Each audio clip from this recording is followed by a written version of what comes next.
Primero no se darían cuenta de, digamos, de errores que cometen, no podrían expresar sus ideas tranquilamente. ¿Ok? Bien, ¿qué reglas tenemos que tener en cuenta para la aplicación de esta herramienta? Eliminar todos los obstáculos que bloqueen la imaginación. En todas las organizaciones está pasando que se empiezan a superponer reuniones. Estoy todavía en una reunión y me llaman de otra. Quise decir que no a una, pero no se me permitió. Entonces me tengo que repartir y no doy abasto. Estamos saturados y sobrecargados. Las empresas han tenido que reestructurar sus nóminas. Si yo estoy en una sesión creativa de brainstorming y estoy con el apuro de que me tengo que ir a otra reunión, donde si no voy y no llego a tiempo, la persona que la dirige es una persona renegona, muy hasta agresiva, ¿ustedes creen que voy a tener cabeza para enfocar un brainstorming? No, claro que no. Libertad de expresión. Acá no existen ideas tontas ni tontos que digan ideas. Acá el que se pica pierde, pero además el que ose hacer algún comentario fuera de lugar absolutamente queda eliminado de la sesión, porque no tiene las competencias para desarrollar una herramienta tan noble y tan valiosa como esta. Prohibición de toda crítica. Inspirarse en las ideas de otros es potenciarlas, no plagiarlas. A mayor cantidad de ideas, mejor. Siempre hay tiempo para eliminar ideas que estén fuera del objetivo y del alcance. Pero rara vez elimino una idea, la descarto y el cerebro la vuelve a recuperar. Porque el hecho de descartarla ya hicimos un mecanismo de conexiones para bloquearla. ¿Ok? Bien. El diagrama de Ishikawa o causa-efecto es el que se va a nutrir con nuestra herramienta brainstorming. ¿Por qué? Porque lo que vamos a hacer es graficar de manera ordenada, en este caso, causa-efecto. En la punta o la cabeza del pescado vamos a colocar el efecto, el problema que tenemos, que venimos trabajando, y luego en las espinas vamos a ir, de acuerdo a una metodología que les voy a explicar, vamos a ir colocando en orden, encadenados, las causas en cada una de las categorías que pueden ser causantes de ese problema. Entonces, facilita la identificación de causas potenciales o incluso de la causa raíz si es que no se maneja mucha información. Por eso es que complementamos para la confiabilidad de la causa raíz, complementamos con 5 por qué que ya la vamos a ver. La premisa tiene un método clásico de la 5M, que fue como nació la herramienta con su autor Ishikawa, Kaoru Ishikawa. Soporta cualquier clasificación acorde al problema, es decir, que yo puedo poner categorías relacionadas al problema y no necesariamente la 5M, aunque todas esas categorías que ustedes van a colocar, todas van a caer siempre de una 5M. Y se los voy a explicar sobre esto. ¿Por qué? Ishikawa se planteó, si un proceso tiene el componente de las 5M, mano de obra, materiales, medio ambiente, métodos y máquinas, ¿por qué un problema no habría de tenerlo? Si, efectivamente, en una o más de estas categorías de causas, grandes grupos de causas, va a estar la causa raíz del problema. O las causas raíces si es que no puedo bucear tan profundo para llegar a esa única causa raíz que soluciona todo el árbol de causas que tengo hacia arriba. Luego, con el devenir del tiempo, los sistemas de medición empezaron a sofisticarse tanto, complejizarse tanto. Empezamos a necesitar a tener procedimientos para medir, porque los equipos cada vez más sofisticados, los ensayos cada vez más pegados a norma. Entonces, hubo una corriente que dijo, ok, vamos a separar método en método del hacer y método del medir. Método del hacer tiene que ver con producir o prestar un servicio, y el método de la medición con el control de las características que hacemos a eso, que no solamente puede ser calidad, pueden ser características ambientales, seguridad y salud del trabajo, todo aquello que involucrara al problema. ¿Sirve esta herramienta para análisis ambientales y análisis de seguridad? Claro que sí. Pregúntenle a los de SST de su organización si ellos no han utilizado esta herramienta. Recuerdan que vimos un problema. Teníamos posible incumplimiento de las entregas. A esta altura ya sabemos que llegamos tarde al cumplimiento con el cliente. Tuvimos pérdida de producto, contaminación del suelo con cemento por volcadura de la unidad de transporte. Entonces, el grupo que va a analizar, después de haber recabado la información, haber visitado el lugar, haber hecho entrevistas, haber hablado con Tutti Limundi, dicen, bueno, vamos a utilizar el diagrama causa-efecto con las 5M. Ok. Ahora, ¿cómo se empieza a trabajar? Vamos haciendo un brainstorming diciendo, a ver, ¿qué pudo causar esto? Bueno, ya vimos que de entrada sabíamos que había falla mecánica, ya también tuvimos fallas humanas, ya, y toda esa información, por más que yo la acomode en la M de su naturaleza, es mucha información en forma desordenada. Después de muchos años de practicar, de usar esta herramienta, algo que me llevó a darme cuenta de que yo estaba perdiendo la cadena causa-efecto. En una herramienta que es causa-efecto, era aplicarla en su forma tradicional. Claro, en la época de Don Kaoru, eran 4 o 5 cositas las que afectaban a un proceso.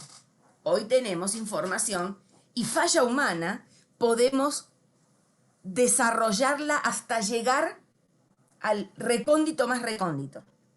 Entonces, vamos a suponer que empezamos con mano de obra.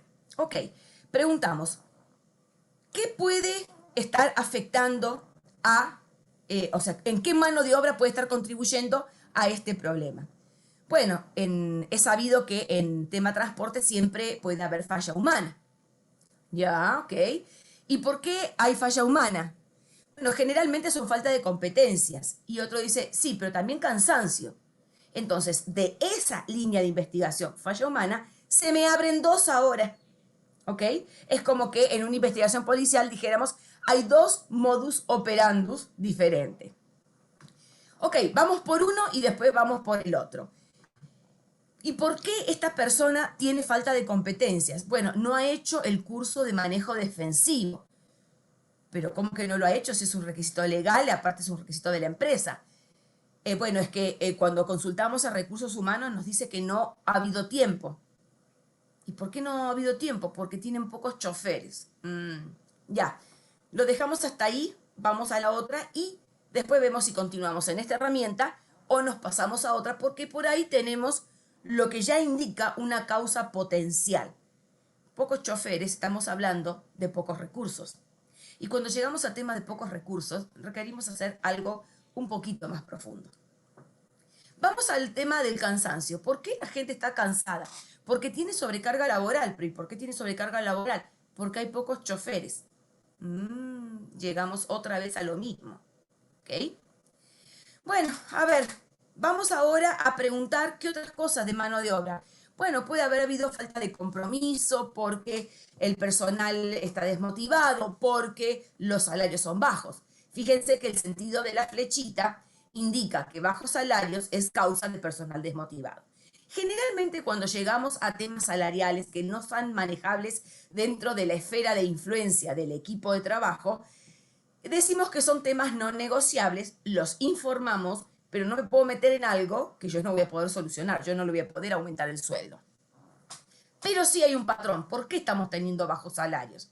Más allá de que requiere un análisis intermedio importante, al final podríamos concluir de que tenemos un tema de recursos. Bien, a ver, en método, ¿qué cosa de método puede haber influido en el error? Bueno, dicen los expertos de mantenimiento, es que la inspección que se está haciendo es muy deficiente. ¿Y por qué? Porque falta tiempo. ¿Y por qué? Porque tenemos sobrecarga laboral. ¿Y pero por qué hay sobrecarga laboral? Somos muy pocos inspectores. Volvemos otra vez a analizar lo mismo. Ok, llegamos a puntos donde tengo falta de personal, falta de presupuesto, y si ustedes ven el resto, vamos a llegar también a que en muchos casos hablamos de aspectos que no están bajo nuestro control. ¿Qué cosa del entorno, del medio ambiente, del contexto? Porque no son temas de causa ambiental, de contaminación ambiental, son temas relacionados al medio ambiente que rodea al problema. ¿En qué pudo haber contribuido el medio ambiente? Ah, es que hay cortes en las carreteras. ¿Y por qué? Por disturbios sociales, ya. A veces hay fauna silvestre en las carreteras. ¿Y por qué hay fauna silvestre en las carreteras? Porque falta control del Estado. ¿Puedo hacer algo en el tema de disturbios sociales o falta de control del Estado? Si alguno tiene la solución, me la dice y lo contacto bien para que pueda plantear esas soluciones y ayudar a este país a salir adelante de todos estos problemitas. Bien. Entonces, llegó el momento en que tenemos pocos choferes, pocos inspectores, y decimos, bueno, estamos hablando de poco personal. Y el paso siguiente tiene dos motivos. Uno puede ser para llegar a determinar qué hay en el fondo de los pocos choferes, como por ejemplo temas COVID o por ejemplo temas relacionados a aspectos que no voy a poder solucionar, por lo cual a esta parte le llamamos siempre el determinar la confiabilidad de la potencial causa raíz como para elegir la raíz. La herramienta de 5 por qué, herramienta que yo llamo del chico de 5 años, vieron, los chicos de 5 años siempre están, ¿y por qué? ¿Y por qué? ¿Y por qué? Y hasta que sobre todo a las mamis les respondemos, porque soy tu madre y yo lo digo. Y no hay más discusión. Ya no puedes argumentar de ¿y por qué sos mi madre? Pregúntale a Diosito porque soy tu madre. ¿Y por qué tú lo dices? Porque soy tu madre. Entonces, esta herramienta, que es básicamente la esencia que hemos usado en la anterior, porque a cada causa le preguntamos nuevamente por qué, hasta llegar a que no hay respuesta porque soy tu madre y yo lo digo, o sea que está en la naturaleza, en la esencia o en algo que escapa a mi control, o bien porque es una causa intermedia que yo debo llevar a esta herramienta y seguirla explotando, como también puedo llevarla a otra espina de pescado. Entonces acá el equipo de trabajo se decidió preguntar ¿por qué hay pocos choferes? Y se le abren dos respuestas. Uno es porque hay muchos en suspensión perfecta. Otros porque muchos choferes son personal de riesgo. Bueno, vamos con la primera en primera instancia. ¿Por qué hay muchos choferes con suspensión perfecta? Porque se redujeron por restricciones de pandemia y no se actualizó. ¿Da lugar a otra respuesta? Sí, continúo. ¿Por qué no se actualizó? Por falta de presupuesto. ¿Y por qué hay falta de presupuesto? Por caída, si tenemos una forma de trabajar en base a presupuesto, por caída en los ingresos y demandas. ¿Y por qué no se ha diversificado la demanda? ¿Por qué no se ha desarrollado otro modelo de negocio? ¿Y por qué no se ha desarrollado otro modelo de negocio para diversificar la demanda y con ello generar más ingresos? Por falta de interés de los dueños y la administración. Le puedo preguntar, ¿y por qué la alta dirección no tiene interés? Son los dueños. Se hace lo que ellos tengan interés o no tengan. ¿Ok?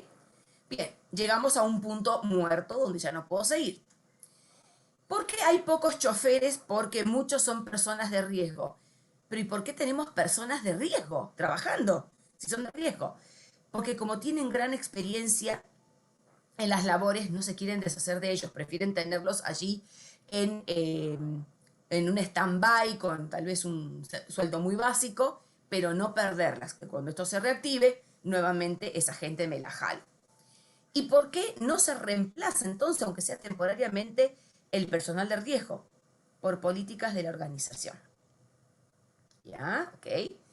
Quiere decir que en ambos casos no voy a poder hacer absolutamente nada más que recomendar acciones. ¿Las toman bien o no las toman? Pero quiere decir que porque no hay interés yo no voy a trabajar sobre la causa o sobre causas intermedias como por ejemplo que tengo gente en suspensión perfecta y que eso se puede solucionar o arreglar?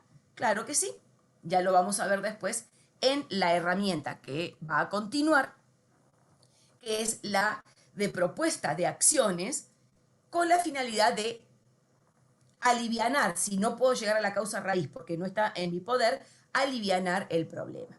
Previo a eso, vamos a ver un video del monumento a Jefferson, como con un problema que encontraron a través de preguntarse ¿y por qué? ¿Y por qué? ¿Y por qué? Llegaron a la solución. ¿Ok? El video está en YouTube en ese enlace que tienen allí abajo.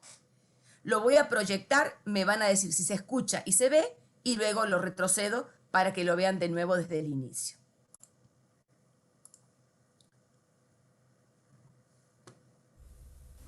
El monumento a Jefferson. A veces la diferencia entre sacar conclusiones precipitadas y encontrar soluciones creativas es la misma que existe entre la noche y... ¿Se ve y se escucha, chicos? Solo se escucha, Andrea, no se ve. No se ve. Bien, entonces tengo que compartir todo.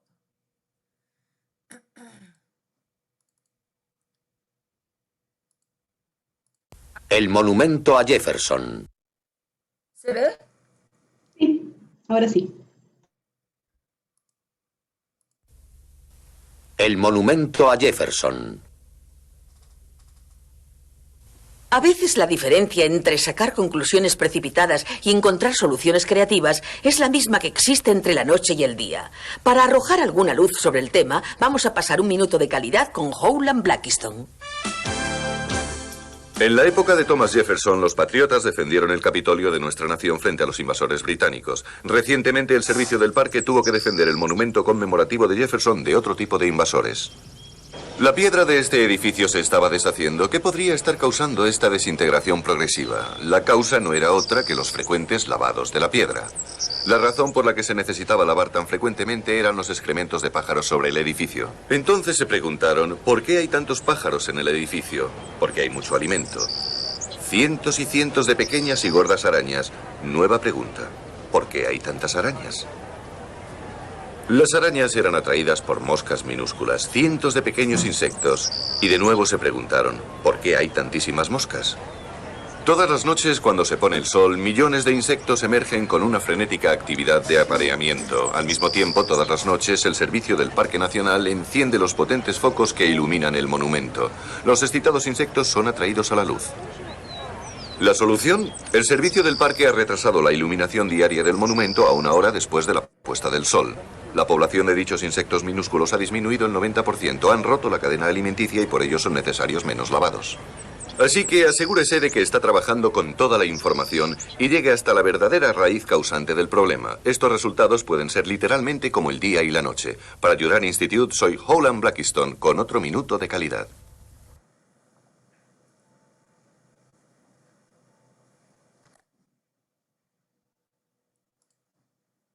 Bien. ¿Qué pasó aquí?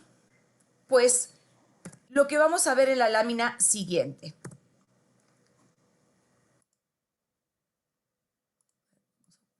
Reunión flotante. Bien. ¿Qué problema teníamos aquí? El problema era que el mármol, esto está sacado del caso más extenso, no de este minutito, por eso voy a aportar información que en el videito no aparece. El mármol en el monumento a Jefferson en los Estados Unidos se estaba deteriorando. Y entonces, ¿por qué el mármol se estaba deteriorando? Porque se debía a frecuentes lavadas con detergentes. ¿Y por qué lavábamos seguido con detergentes? Porque el detergente era usado para limpiar el excremento de los gorriones. Los gorriones son un estilo de paloma cuculí chiquitita, pero no es paloma, es pajarito nomás. ¿Y por qué los gorriones estaban haciendo popó en el monumento? Porque había muchos gorriones porque eran atraídos por las arañas. Porque, si no sabes, los gorriones comen arañas. Ah. ¿Y por qué había tantas arañas que atraían a estos gorriones y que se las comían? Porque en el lugar había muchos insectos merodeando y por cadena de alimentos se comían a las arañas se comían a los insectos. Ah, ¿y por qué había tantos insectos en esa zona? Porque resulta que por un ciclo biológico natural de los insectos, entre que se pone el sol y nace la noche, en ese momento que ni es de día ni es de noche, es el momento biológico en que ellos salen a buscar alimento por un lado y también procrearse. Entonces, sumado eso a que las luces de los potentes faroles se prendían justo en ese instante y sabiendo que las luces atraen a estos bichitos, entonces había una gran concentración, eso traía a las arañas los gorriones y los gorriones hacían popó. Entonces, cuando preguntamos, ¿y por qué? Entonces, sabiendo que los bichos tienen este ciclo, ¿por qué prenden las luces para atraerlos? Porque era una política de la administración prender las horas, las luz a esa hora. Y fíjense, hablando con la administración, explicándole el problema, ellos reevaluaron su política y decidieron prender una hora más tarde, cuando ya era de noche y los bichitos se habían ido para otras luces. Conclusión, el 90% de los lavados fue disminuido, por lo cual empezó a dejar de deteriorarse tanto el monumento a Jefferson. ¿Ok? Eso fue lo que pasó. Por supuesto, ahí hay una sola línea de investigación. Pueden haber salido, como vimos nosotros, líneas paralelas. Podrían haber dicho, pero ¿y por qué usan detergente? Porque el detergente, bla, bla. Pero ¿y por qué no usan uno menos abrasivo? Porque no lo quita hasta que se trunca. Puede haber varias, sino que acá el videito muestra la línea principal de análisis, aquella que nos llevó a la causa raíz. Error frecuente que cometemos acá, quedarnos con la causa más aparente, que son causas intermedias, no son la raíz, y no seguir profundizando. En una palabra, como decía Crosby, no tenemos que quedarnos en el nivel del cómo, el del forense. ¿Cómo ocurrió? El mecanismo del error. Lo que vimos en la sesión pasada. Tenemos que llegar al nivel del detective y preguntarnos ¿por qué? ¿Por qué? ¿Quién tenía modus operandus y quién tenía un motivo y oportunidad para hacer o para que se diera la causa raíz? No hace falta buscar el quién como culpable, sino buscar el por qué está ocurriendo. El paso 4 de Crosby, vamos a terminar el temario y luego pasamos a la práctica. El paso 4 es implementar acciones correctivas y preventivas. ¿Pero cómo llegamos a ellas?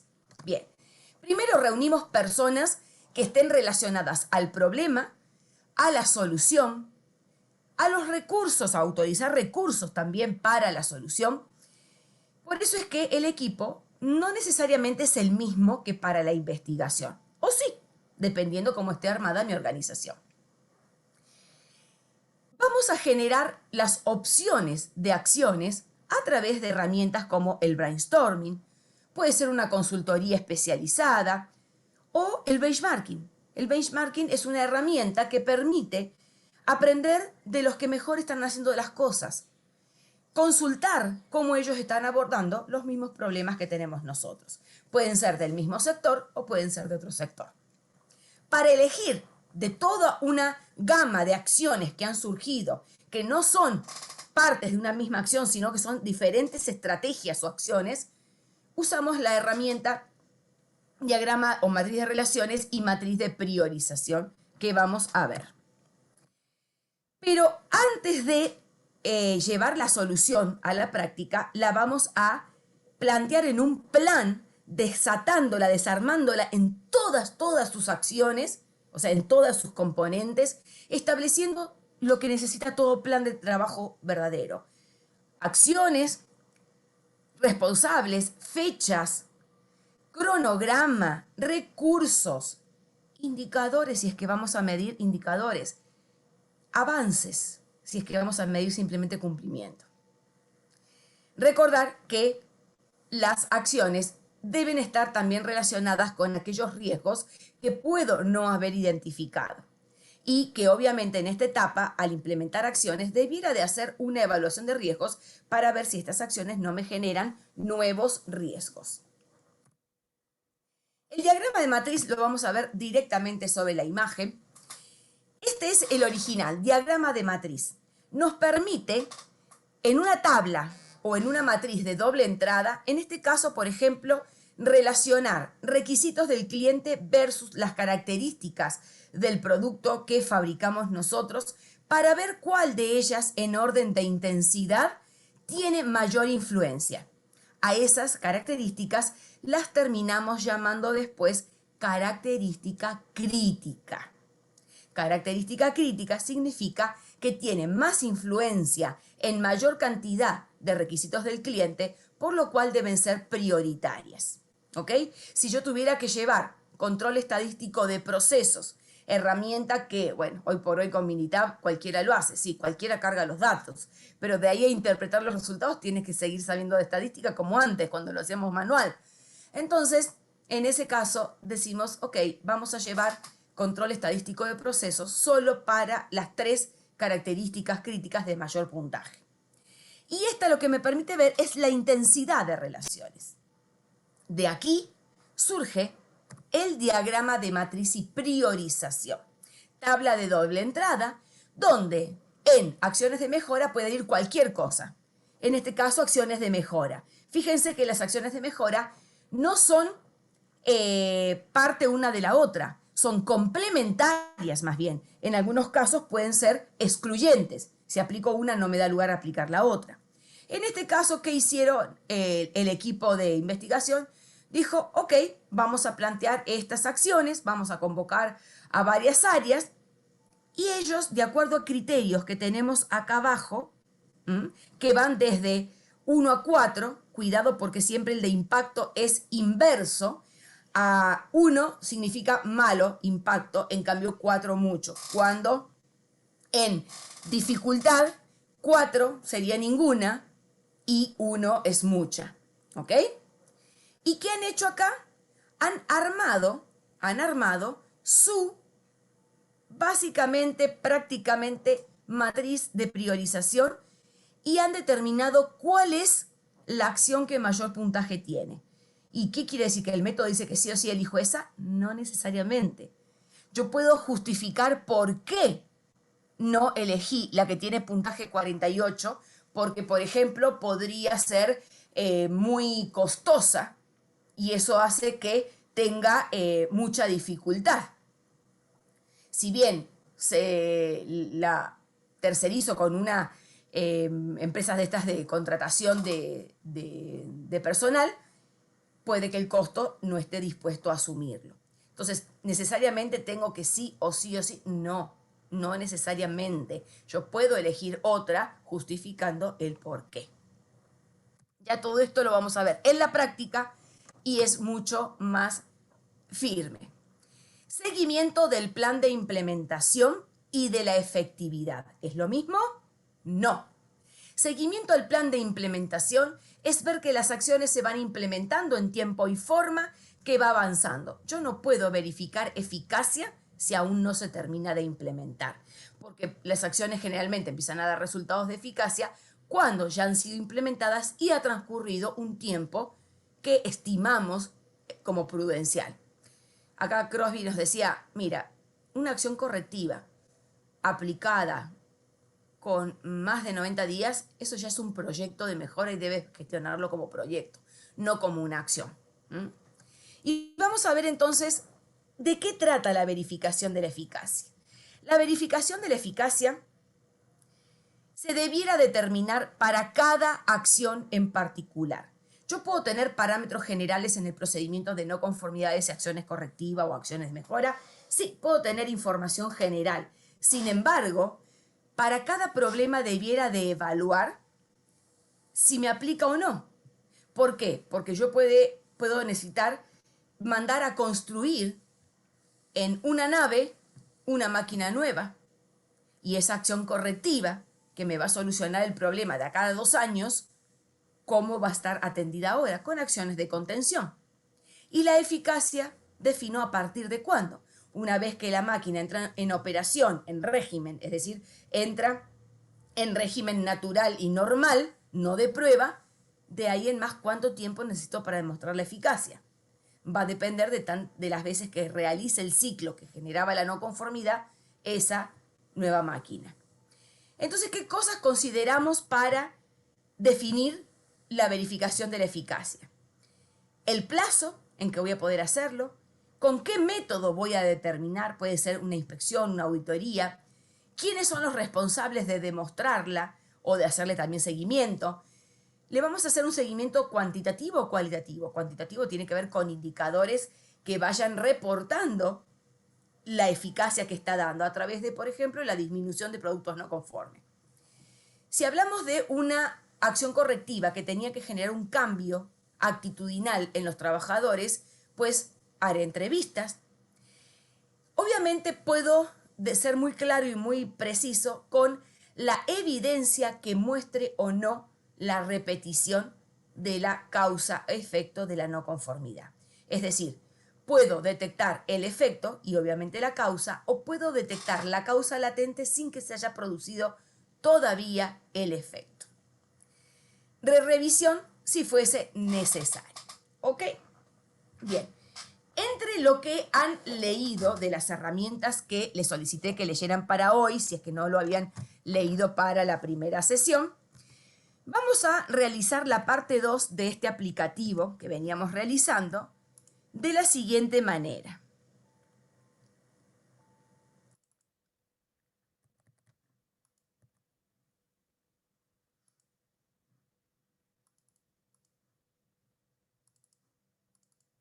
Bien, tenemos acá una pequeña plantilla para realizar un diagrama causa-efecto y se los dejo libre para que ustedes lo trabajen de acuerdo al esquema que hemos mostrado en la clase, lo trabajen de la mejor manera. Acá obviamente va el efecto y acá van a ir las espinas secundarias. La principal y troncal es esta.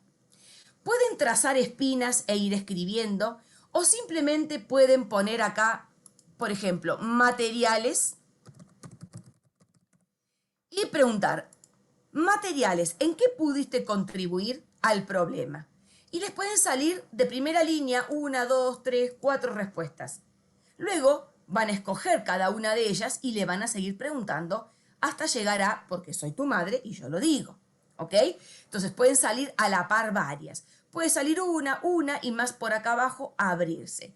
Acá liberen su cabecita, yo voy a ir entrando a los grupos, así como Lu también me va a apoyar, para ayudarlos, no necesariamente con la información, con preguntas, porque la información la tienen ustedes. ¿Cuál es el problema que vamos a trabajar? El qué de la 5W2H que vimos en la sesión pasada. Y así con todos.